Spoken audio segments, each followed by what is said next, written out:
موسیٰ علیہ السلام نے پوچھا یا اللہ جب تو ناراض ہوتا ہے ہمیں کیسے پتہ چلے کہ تو آج کل اپنے بندوں سے ناراض ہے؟ تو اللہ تعالیٰ نے فرمایا جب میں ناراض ہوتا ہوں حکومت بے وقوفوں کو دیتا ہوں، اجعل الملک فی صفہائہم، حکومت بے وقوفوں کو دیتا ہوں، والمال فی بخلائہم، اور پیسہ بخیلوں کو دیتا ہوں جو ذرا گن گن کے خوش ہوتے رہیں، اور بارشیں بے وقت کرتے ہیں، بارشیں بے موسم کی ہو جاتی ہیں، پیسہ بخیلوں کے پاس، حکومت نکموں کے پاس۔ کہ اللہ جب تو راضی ہوتا ہے تو اس کی کیا نشانی؟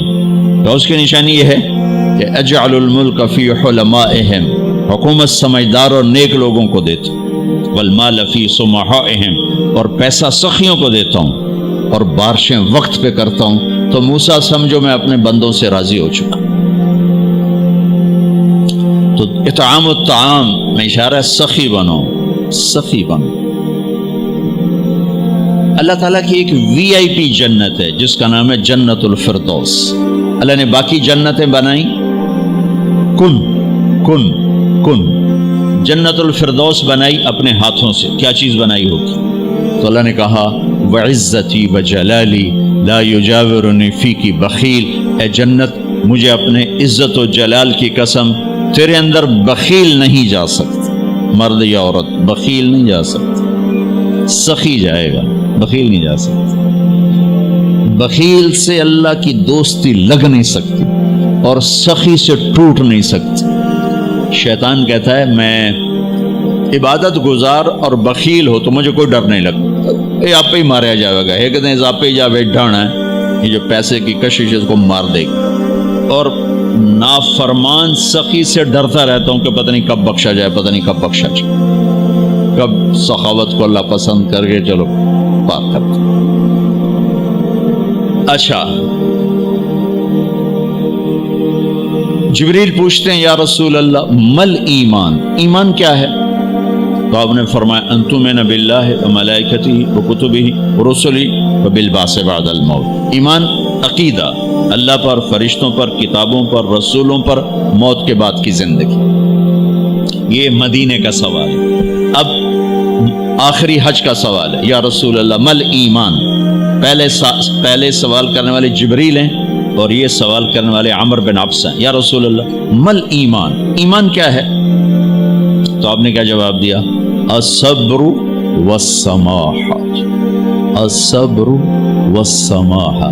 اب چھت بتا رہے ہیں کہ ایمان یہ ہے صبر کر اور معاف کر، صبر کر اور معاف کر۔ میرے بھائی بہنوں، میرے رب کی قسم، جیسے یہ ہے نا وجعلنا من الماء كل شيء حي افلا يؤمنون، اللہ نے ہر جاندار کا لازمی جز پانی بنایا۔ پانی نکال دو تو آدمی مر جاتا، ڈی ہائیڈریشن سے موت واقع ہو جاتی۔ ہر جاندار کا لازمی جز پانی، دین کی تمام صفات کا لازمی جز صبر، صبر نکال دو تو سارا دین کچرا بن جاتا، صبر نکال دو۔ تو میرے نبی نے فرمایا ایمان کیا ہے؟ صبر کرو، معاف کرو۔ معاف وہی کرے گا جو صبر کرے گا، جسے صبر نہیں آتا اسے معاف کرنا بھی نہیں آتا۔ تو ایمان قیامت کے دن اعلان ہوگا، صبر والے کھڑے ہو جاؤ، تھوڑی سی جماعت کھڑی ہوگی، بلکہ چلو جنت میں جاؤ۔ ان کو اللہ بغیر حساب کے جنت میں ڈال دے گا۔ اور جب آپ صبر کرتے ہیں تو ایک طاقت بنتا ہے، لوگوں کی منفی چیزوں کو آپ اپنے اندر سہتے ہیں، برداشت کرتے ہیں۔ صبر اس کو پروسیس کرتا ہے، پھر وہ طاقت بنا کے آپ کے اندر سے باہر پھینکتا ہے، جو پہاڑوں میں سوراخ کر دیتی ہے اگر ہم صبر کرنا سیکھ اور معاف کرنا سیکھ۔ 21 برس قتل کرنے والوں کے منصوبے بنانے والے اہل مکہ، آپ نے ایک بول پہ فرمایا جاؤ معاف کر۔ کمال، 21 برس قتل کے پیچھے پھرتے رہے۔ جنگ خندق کے فوراً بعد مکہ میں قحط آ گیا، تو ہمارے نبی نے 300 دینار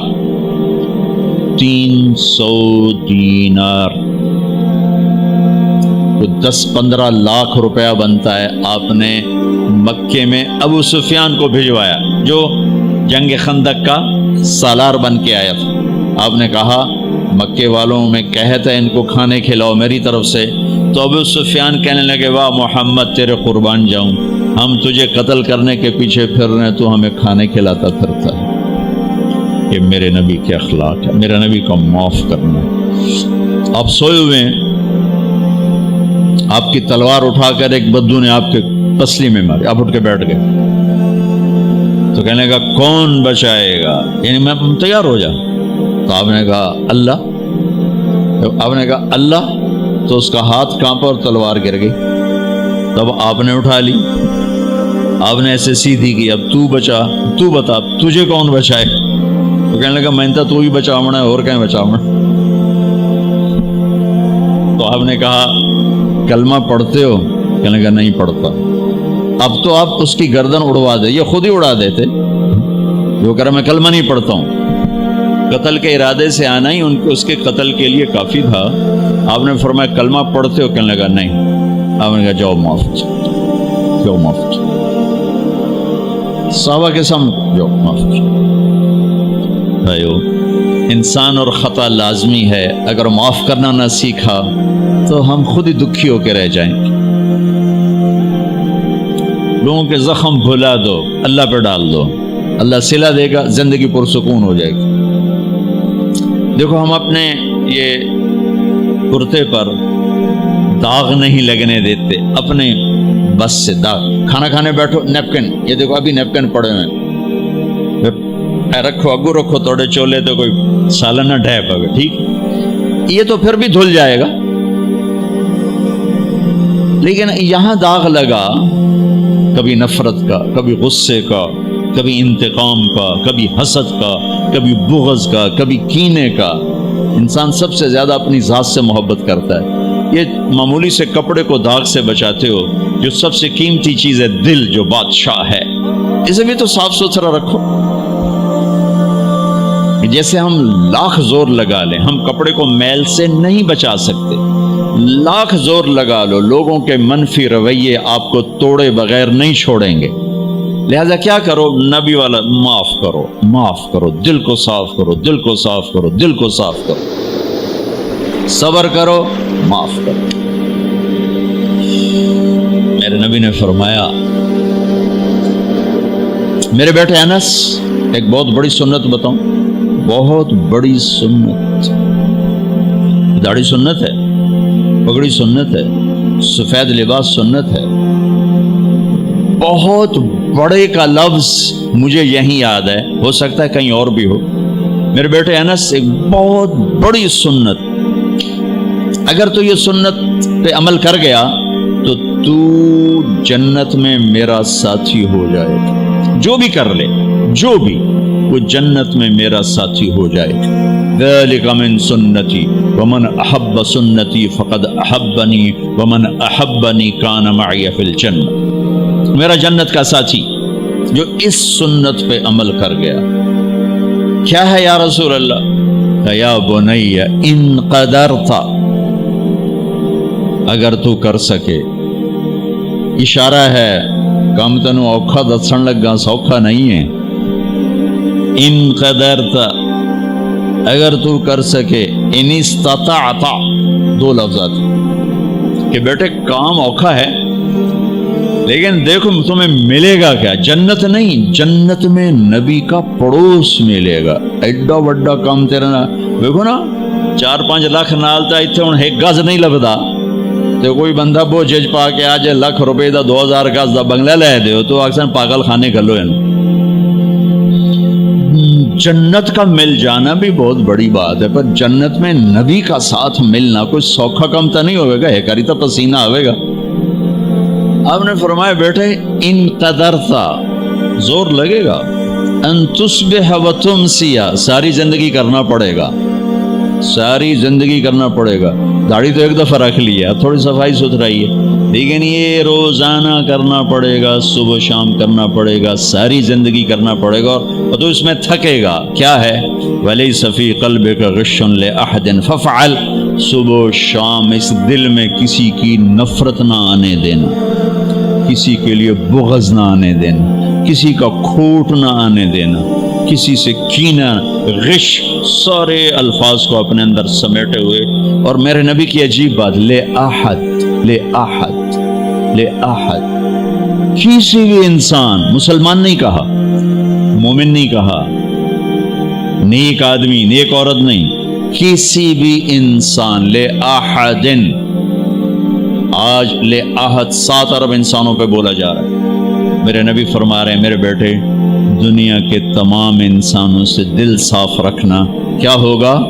چاہیے تو جنت میں میرا ساتھی بن جائے. تو بھائیو بہنوں, ایمان کو مکمل کرنا ہے تو صبر کرنا سیکھو, معاف کرنا سیکھو, چپ رہنا سیکھو. ساز خاموش ہیں, فریاد سے معمور ہیں. جواب دینا تو کیا مسئلہ ہے, عقل چپ رہنے پہ لگتی. کوئی ابھر جائے, بیٹا ابھر جائے, بیوی ابھر جائے, خامد ابھر جائے, چپ ہو جاؤ, گزار دو اس طوفان کو. واپسی میں ایمان کی وہ اللہ حلاوت مٹھاس دے گا, ساری زندگی محسوس کرتے پھرو. یہ صفت بھی معاشرے میں کوئی نہیں, نہ کوئی معاف کرنا جانتا ہے, نہ کوئی صبر کرنا جانتا. تو یہ میں وہ چیزیں بتا رہا ہوں جو معاشرے میں کوئی نہیں ہے. میں اور آپ کر لیں گے تو ہماری قیمت بڑی لگ جائے گی. تو اسلام کی ابتدا بھی بتا دی, انتہا بھی بتا دی. ایمان کی ابتدا بھی بتا دی, انتہا بھی بتا دی. یہ شروع ہوتا ہے عبادات سے, عقائد سے, اور مکمل ہوتا ہے اخلاق پر, درگزر پر, اخلاق کی تمام صفات پر.